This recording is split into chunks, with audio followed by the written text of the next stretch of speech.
gaar ahaan waxaan u mahadcelinayaa Washa England fanaaniinta oo dhan kulligiin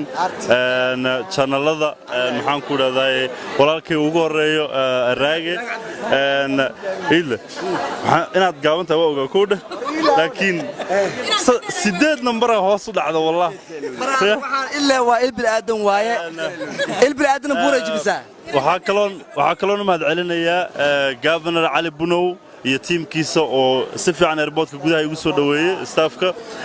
dhammaan shaqaalaha airportka oo asxaab fara badan oo aad soo dhaweysay family-ka oo dhan halkan joogay iyagana waa salaamaya kulligiin aad baa idin wada salaamaya reer Nairobi Rayaan exactly aad Rayaan aad buu ku salaamay walaashay ma sha Allah Nairobi dabcan annagana welcome baan ku leenahay reer Nairobi maxaad ugu bashaaraysaa reer Nairobi wax badan أبني ماليان مساسا. نروح ما شيء دواي مقالة دواي أنا حسي إن رنتي محن كورا ذا دت فرق بدن أو أد وقت اللي سوق عندما بيسورين نيروبي إصلاحين بتشوفه إنك استوتشي هذا بدن كده يقول عصبيين أنا حق قفك بدن كوع سبحان الله فلاي 13 دت بدن فلاي 13 أجل بزاري قفك استقرنا نبكي يا غبطة walaalkay dalmar waxaan leeyahay welcome to Nairobi gacmo furug soo dhawow waxaan isku inta bees habeenkan subax xamarka soo baxay habeenkeeda waxaan leeyahay soo dhawow habeenku showga qabanayna koofidu soo dhiga insha Allah duulaan waa tahay waxaan jecelahay inaan u dhibo wariyaasha abwaaniintu way fara badan yihiin isma dhaanta big bro